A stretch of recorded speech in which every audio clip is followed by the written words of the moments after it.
మనం ఫస్ట్గా ఆలోచించవలసినటువంటి విషయం ఏమిటంటే, భూమికి పునాదులు ఎక్కడ ఉన్నవి? పునాదుల మీద భూమి ఉన్నదా? లేకపోతే విశ్వంలో ఈ శూన్యములో భూమి వ్రేలాడుతుందా అన్న విషయాన్ని మనం ఆలోచన చేద్దాం.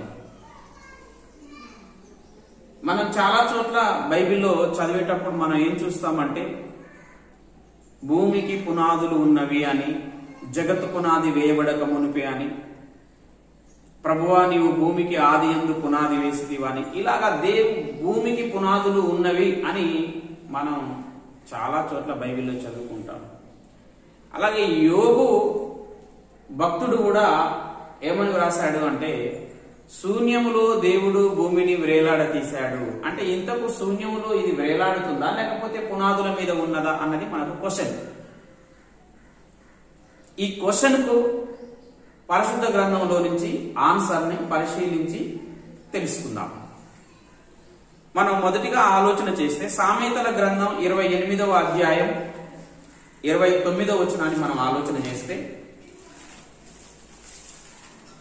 సామెతల గ్రంథం 8వ అధ్యాయం 29వ వచనాన్ని మనం చదువుకుందాం.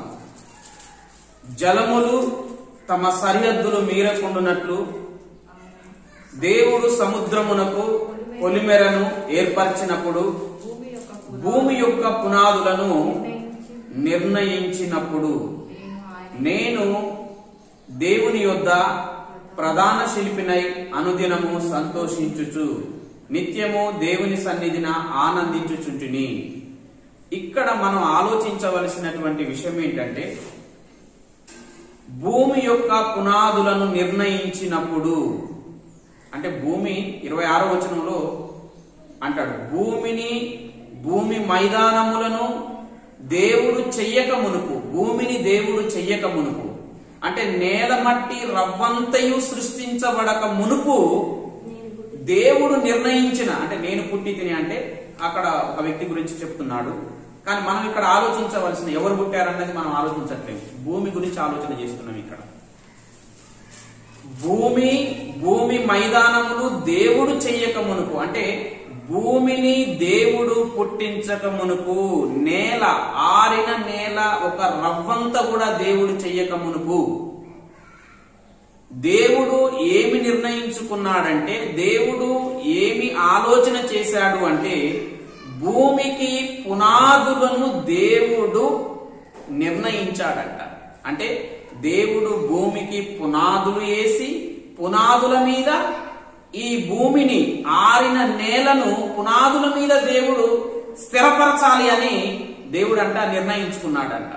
ఫస్ట్ మనం ఒక ఇల్లు కట్టాలనుకున్నప్పుడు ఆలోచన లేకుండా ఇల్లు కట్టం. ఓ అపార్ట్మెంట్, ఓ బిల్డింగు, ఒక గృహాన్ని నిర్మాణం చేయాలనుకున్నప్పుడు దాని గురించినటువంటి ప్రణాళిక, బ్లూ ప్రింట్, దానికి కావలసినటువంటి ఆ డయాగ్రామ్ ముందు మనం గీసి దానికి ఎస్టిమేషన్ ఖర్చు ఎంత వస్తుంది, ఎంత టైం పడుతుంది అని ఆలోచన చేసుకుంటాం. ఎన్ని పిల్లర్లు పడుతున్నాయి ఆలోచన చేసుకుంటాం. దానికి ఫస్ట్ స్టాండర్డ్ పిల్లర్ స్టాండర్డ్ గా ఉండాలి, పునాది స్టాండర్డ్ గా ఉండాలి. పునాది స్టాండర్డ్ గా ఉండకుండా రూఫ్ ను ఎంత స్టాండర్డ్ గా చేసినా, ఇల్లు ఎంత అందంగా కట్టుకున్నా, ఎంత గొప్పగా ఎంత మందంగా స్లాబ్ వేసినా అది ఉండదు. ఫస్ట్ ఏది స్టాండర్డ్ ఉండాలి? పునాది స్టాండర్డ్ గా ఉండాలి. ఈ భూమిని దేవుడు అసలు భూమి రవ్వంతా అంటే అసలు భూమిని సృష్టించక మునుపు దేవునికి వచ్చిన ఆలోచన ఏంటంటే, దేవుడు ఏం నిర్ణయించాడంటే భూమికి పునాదులు వెయ్యాలి, పునాదుల మీద భూమిని పెట్టాలి అని దేవుడు నిర్ణయించుకున్నాడట.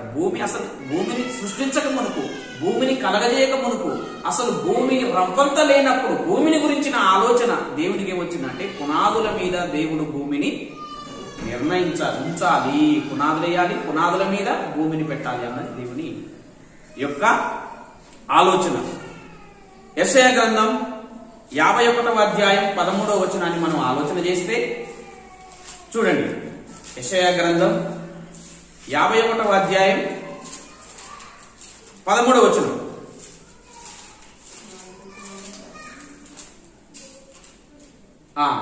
ఇక్కడ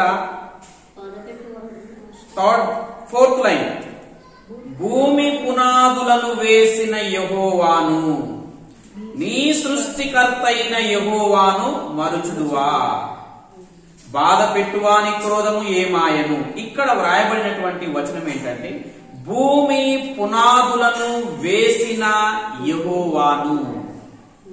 ఇక్కడ వ్రాయబడిన మాట ఏంటి? భూమికి పునాదులు వేసిన యెహోవాను.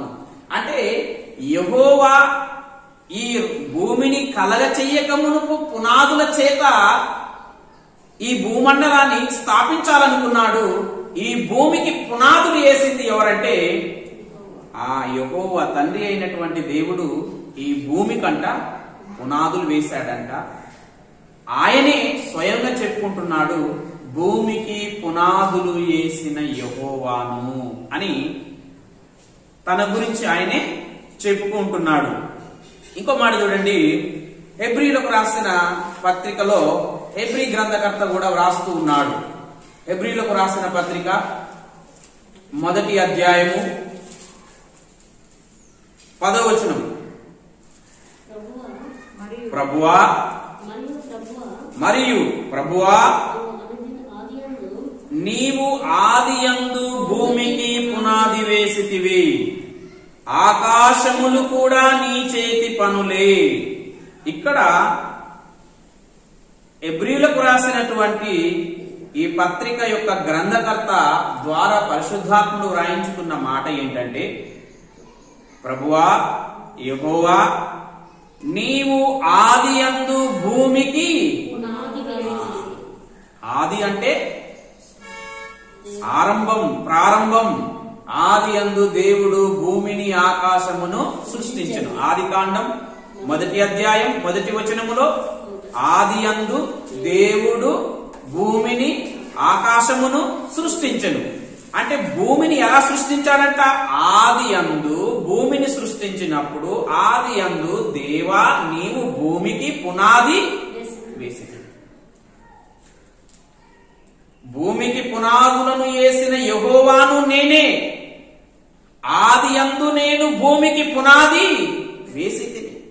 అంటే పాత నిబంధన గ్రంథములో ఉన్న దానిని గ్రంథకర్త ఇక్కడ కోట్ చేస్తున్నాడు. ఈ ఐఫన్ గుర్తుంటే పాత నిబంధన గ్రంథంలో ఉన్న దాన్ని ఇక్కడ ఎత్తి రాస్తున్నాడని అర్థం.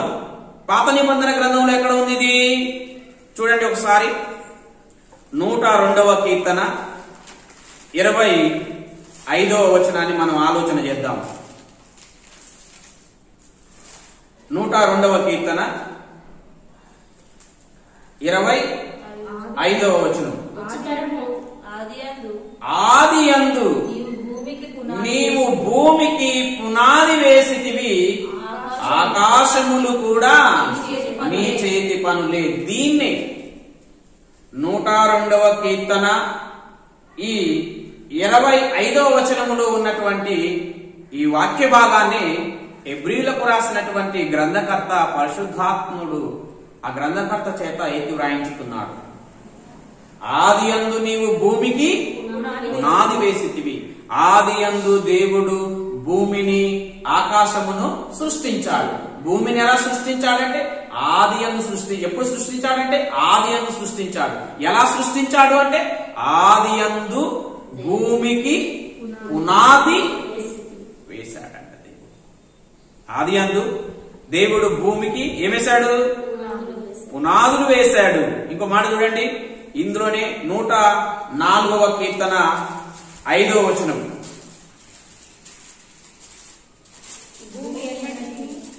భూమి ఎన్నటికి కదలకుండునట్లు దేవుడు భూమిని పునాదుల మీద స్థిరపరచను. బా, ఎంత అద్భుతం ఉంది! ఏంటంట? భూమి ఎన్నటికి కదలకుండునట్లు దేవుడు భూమిని పునాదుల మీద, అంటే ఆదియందు దేవుడు భూమిని సృష్టించాడు. ఎలా సృష్టించాడు అంటే ఆదియందు దేవుడు భూమికి పునాదులు వేశాడు. ఆ పునాదుల మీద దాన్ని స్థిరపరిచాడంట, కదలకుండా ఉండునట్లు. పునాదులేసి పునాదుల మీద దేన్ని స్థిరపరిచాడు? భూమిని స్థిరపరిచాడు. ఎలా స్థిరపరిచాడు? అది ఎప్పటికీ కదలకుండా ఉండునట్లు. అర్థమైందా? భూమి తిరుగుతుంది, భూమి మీద ఉన్న మనుషులు ఊగుతున్నారా? ఏంటమ్మా? భూమి దానికి ఉన్నటువంటి వేగాన్ని బట్టి ఎంతో వేగంతో తిరుగుతుంది. సౌర కుటుంబ వ్యవస్థలో ఆ కక్షలో తిరుగుతుంది, కానీ కదులుతుందా? దాని మీద ఉన్న మనుషులు కింద పడుతున్నారా?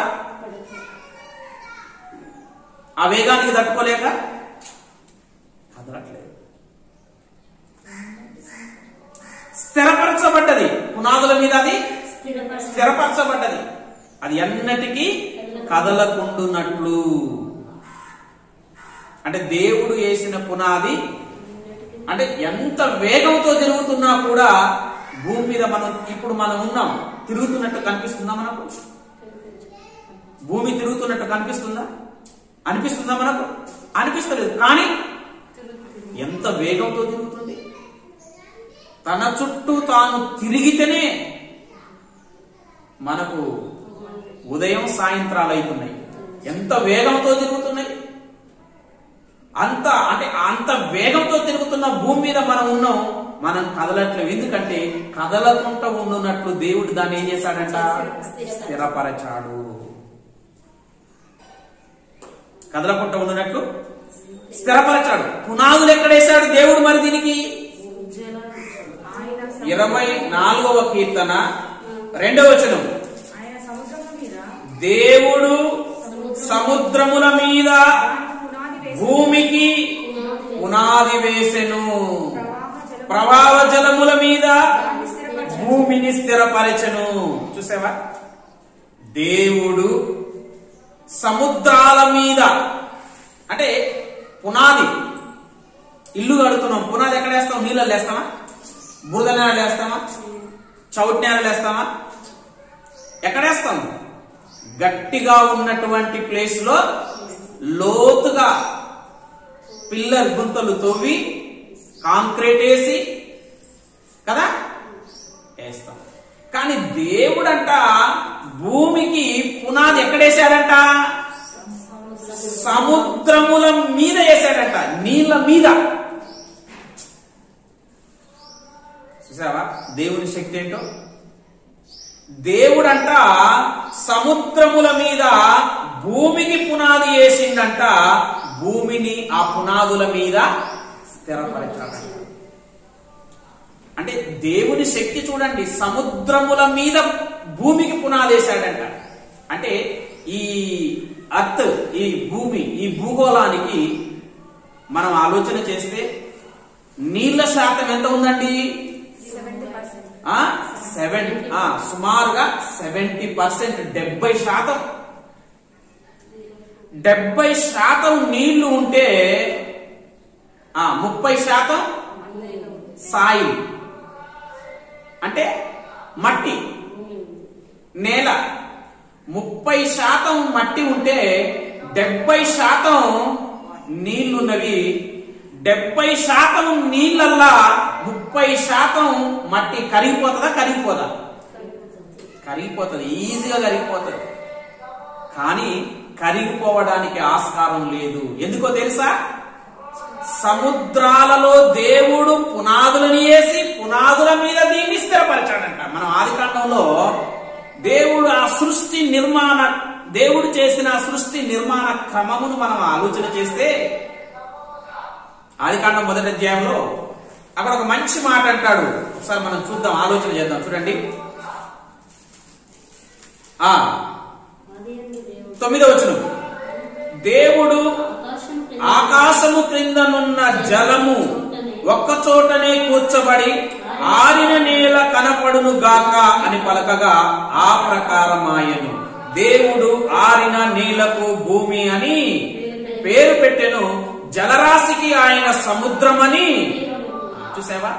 అంటే ఆకాశము క్రిందనున్న జలములన్నీ ఒక చోటని, అంటే ఒక సముద్రం, మహాసముద్రాల లాగా, వాటర్ మాస్,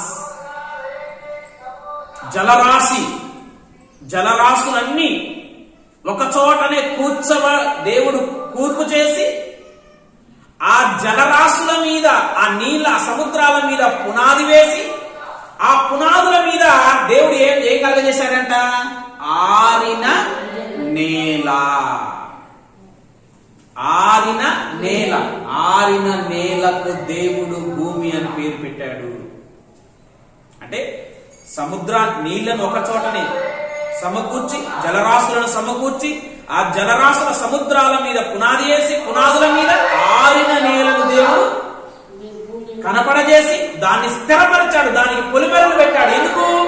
ఆ నీళ్లు సముద్రాల యొక్క, మహాసముద్రాల యొక్క అలలు, తరంగాలు ఘోషించి ఎంత పొర్లినా అవి పొర్లుకుంటా మరలా ఆరిన నేల మీదకి రాకుండా వచ్చి ఈ మట్టినంతా సముద్రంలోనికి కొట్టుకొని పోయి మట్టి అంతా కరిగిపోకుండా ఉండడానికి దేవుడు ఏం చేశాడంట?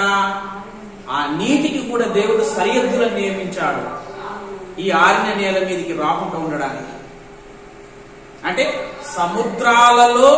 సముద్రాల జలముల మీద పునాది వేసి, పునాదుల మీద దేవుడు ఏం పెట్టాడు? భూమిని పెట్టి ఆ భూమిని ఆరిన నేలగా చేశాడు. ఇప్పుడు మనకొచ్చిన ఆలోచన ఏంటంటే, ఆ సముద్రములో పునాదులు ఏంటి? ఆ సముద్రాల మీద దేవుడు వేసిన పునాదులు ఏంటి అని మనం ఆలోచన చేస్తే ఒకసారి చూడండి. మీకా గ్రంథం 6వ అధ్యాయం 2వ వచనం. తన జనుల మీద యెహోవాకు వ్యాజ్యము కలదు, ఆయన ఇశ్రాయేలు మీద వ్యాజ్యమాడుచున్నాడు. నిశ్చలములై భూమికి పునాదులుగా ఉన్న పర్వతములారా. నిశ్చలములై అంటే కదలకుండా. పిల్లర్ కదులుతుందనుకో, పిల్లర్స్ కదులుతున్నాయి అనుకో, అపార్ట్మెంట్ ఎట్లుంటదమ్మా? ఇప్పుడు పిల్లర్స్ కదులుతున్నాయి అనుకో, బిల్డింగ్ ఎట్లా ఉంటది? కానీ దేవుడంట ఈ భూమికి సముద్రాల మీద పునాదులు వేశాడంట. ఏంటా పునాదులు అంటే ఇక్కడ చెప్తున్నాడు, నిశ్చలములై భూమికి పునాదులుగా ఉన్న పర్వతములారా. అంటే భూమికి పునాదులు ఏంటంట? పర్వతాలు. ఈ పర్వతాలు ఎక్కడ ఉన్నాయి? మహాసముద్ర భూగర్భాలలో నుంచి పర్వతాలను దేవుడు పుట్టించి, ఆ పర్వతాలను భూమికి పునాదులుగా ఉంచి, ఆ పర్వతాపు పునాదుల మీద దేవుడు ఆరిన నేలను పరిచి దాన్ని స్థిరపరిచాడంట. సముద్రాలలో పర్వతాలు, ఆ పర్వతాలే పిల్లర్స్, పునాదులు. ఆ పునాదుల మీద భూమిని స్థిరపరిచాడు. అంటే భూమికి పునాదులు ఎక్కడ ఉన్నాయి? జలముల మీద, సముద్రాల మీద. ఏంటి పునాది? పర్వతాలు. సముద్రాలలో ఉన్న ఆ పర్వతాలే నిశ్చలమైన అంటే కదలకుండా. అంటే భూమికి పునాదిగా సముద్రములో పునాదిగా ఉన్న పర్వతం కదిలిందనుకో, భూమి కదులుతుంది. అర్థమైందా? సునామీ అంటే అర్థం ఏంటి? సునామీ అంటే సముద్రంలో ఉన్న పునాదులు కదిలితే ఏమొస్తుంది? సునామీ వస్తుంది. ఎందుకు కదులుతాయి? శాస్త్రవేత్తలు ఏం చెప్తున్నారంటే పలకలు అడ్జస్ట్ అవుతున్నాయని అంటారు. అర్థమైందా? అంటే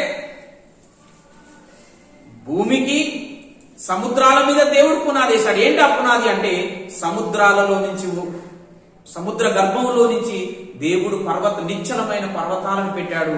ఆ పర్వతాలే ఈ భూమికి పునాదులుగా. కానీ మరి శూన్యములో వేలాడుతుందంటాడు. యోబు గ్రంథం తీయండి ఒకసారి. యోబు గ్రంథం 26వ అధ్యాయం 7వ వచనం. యోబు గ్రంథం 26వ అధ్యాయం 7వ వచనం.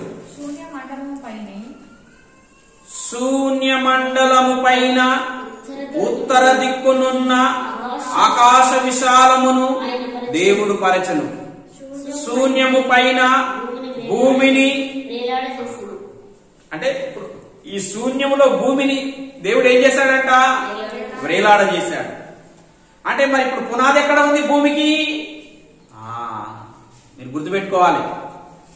అంటే జలరాశి, జలములన్నీ ఒక రాశిగా దేవుడు ఏకం చేశాడు. ఆ జలములలో నుంచే పర్వతాలను పునాదులుగా ఏర్పరిచాడు. ఆ పునాదుల మీద ఆరిన నేల కనపడాలని దేవుడు ఆజ్ఞాపించాడు. ఆరిన నేలను మరలా నీటిలో మునగకుండా, కదలకుండా దాన్ని స్థిరపరిచాడు. ఆ వాటర్ మాస్, ఈ సాయిల్ మాస్ రెండు మిక్స్ చేసి దేవుడు స్థిరపరిచాడు. ఆ ముద్ద ఇప్పటికీ విశ్వంలో తిరుగుతుంది, వేలాడుతుంది. దేవుడు దేని మీద ఆనబెట్టాడు. ఇంతకుముందు పూర్వీకులు ఏమని నమ్మేదంటే భూమి బల్లపరుపుగా ఉంది, ఎవరో ఆ దేని మీద ఒక దాని మీద ఆనుకొని ఉంది అనేవాళ్ళు. ఎక్కడ ఆనుకోలేదు. మనం సైన్స్ లోకి వెళ్తే 16వ శతాబ్దంలో సర్ ఐజాక్ న్యూటన్ గారు భూమి శూన్యములో వేలాడుతుందని చెప్పారు. ఎప్పుడు? క్రీస్తు శకం 16వ శతాబ్దంలో. కానీ యోబు గ్రంథాన్ని ఎప్పుడు రాయబడ్డదంటే ఇంచుమించు సుమారుగా క్రీస్తు పూర్వము 1800 సంవత్సరాల క్రితమే దేవుడు తన భక్తుని ద్వారా ఈ విశ్వం గురించి తెలియజేస్తూ ఉన్నాడు. శూన్యములో భూమి వేలాడుతుంది అని. కాబట్టి భూమికి పునాదులు ఉన్నాయా అంటే భూమికి పునాదులు ఉన్నవి. అవి సముద్రములో ఉన్నవి. దేవుడు వేశాడు. సముద్ర గర్భములో నుంచి నిశ్చలమైన పర్వతాలను పుట్టించాడు. ఆ పర్వతాలే భూమికి పునాదులు అని మనం అర్థం చేసుకోవాలి. ఆ పునాదులు కలిగినటువంటి ఆ భూమిని దేవుడు శూన్యములో వేలాడదీశాడు. దాని కక్షలో, దాని పథములో అది తిరుగుతూ ఉంటుంది. కాబట్టి వాక్య భాగం ఈ క్లాసులో మీకు అర్థమైందని నేను అనుకుంటున్నాను. ఏమైనా డౌట్ ఉంటే చెప్పండి. Thank you. అందరికీ వందనాలు.